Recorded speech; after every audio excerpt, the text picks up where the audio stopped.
ওই জায়গায় ওঠা এবং নামার সময় আমরা কিভাবে গাড়িটা চালাবো? গুড। এটা কিন্তু আসলে সমতল রাস্তায় তো আর কোনো নর্মালভাবে যেরকম চালাই এটা নিয়ে জরুরি নেই, কিন্তু ঢালু বলতে আমরা অনেক সময় অনেক গাড়ির পার্কিং থাকে, আন্ডারগ্রাউন্ডে পার্কিং থাকে, মানে একতলা নিচে ফ্লোরে পার্কিং থাকে, তখন ওখান থেকে ওঠার সময় কিন্তু আমরা সব সময় 1 নাম্বার গিয়ারই ব্যবহার করি। তারপরে আমরা শহরের ভিতরে বিভিন্ন জায়গায় আপনার কালভার্ট বা ছোট ছোট ব্রিজ থাকে, ওই সব জায়গায় আমরা কি করব, যদি রাস্তা ফাঁকা থাকে তাইলে কি করব, আমার গাড়ি যদি 20-30-এ গতি থাকে, গতিতে উঠে যেতে পারলে যাব, আর নাহলে স্লো থাকলে 1 নাম্বারেই উঠবো। তবে ঢালু বলতে এই ধরনের ঢালুতে আমাদের কোনো সমস্যা নাই, কিন্তু হ্যাঁ ঢালু ওঠা এবং নামা, যেমন পাহাড়ি রাস্তাগুলাই বেশিরভাগই ঢালু থাকে। পাহাড়ি রাস্তাগুলায় বেশিরভাগই ঢালু থাকে, যেমন এই রাস্তাগুলো ওঠা এবং নামার নিয়মটা কি, পাহাড়ি রাস্তায় যে পাহাড়ি রাস্তায় আমরা কি করব,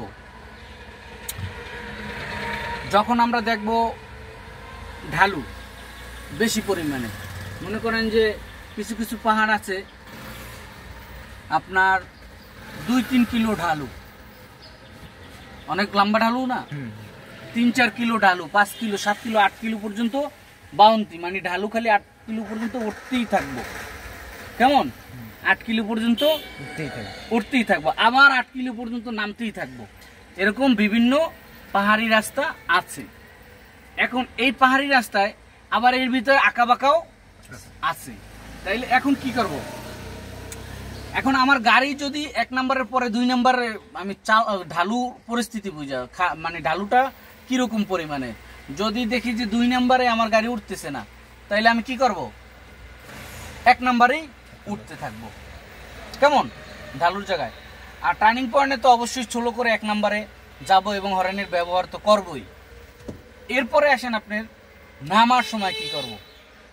পাহাড়ি রাস্তায় কিন্তু ওঠার চেয়ে নামা কঠিন, এটাকে বললাম ছোট গাড়ির ক্ষেত্রে। আর মালবাহী বা বড় গাড়ির ক্ষেত্রে অবশ্যই আমরা, মালবাহী গাড়ির ক্ষেত্রে তো 1 নাম্বার ব্যবহারই করতে হবে, 1 নাম্বার ছাড়া কোনো উপায় নাই। 1 নাম্বার দিয়ে আস্তে আস্তে আস্তে আস্তে উঠতে হবে, সতর্কতার সহিত, হরেনের সহিত, যে টার্নিং পয়েন্টগুলো আছে। হ্যাঁ, আর যেইগুলো আপনার পরিবহন যাত্রীবাহী গাড়ি, এগুলো হয়তো 2 নাম্বার ব্যবহার করতে পারবে, 3 নাম্বার ব্যবহার করতে পারবে, ঢালুর পরিস্থিতি বুঝে আবার 1 নাম্বারও ব্যবহার করতে হবে। অবশ্যই হরেন মোড়ে মোড়ে দিবে এবং 1 নাম্বারে উঠতে হবে। তাই ওঠার নিয়মটা আমাদের গেল। তারপরে আসেন আপনার নামার নিয়ম, নামবো কিভাবে পাহাড়ি রাস্তায়। কেমন? নামাটা হইল সবচেয়ে রিস্কি বেশি। নামার সময় আমরা অবশ্যই 1 নাম্বার গিয়ার দিয়ে আস্তে আস্তে নামবো। 1 নাম্বার গিয়ার দিব, তাতে গাড়ির গতি থাকবে কম এবং নামার সময় ব্রেক করতে হয় বেশি, ব্রেকে নামতে হয়।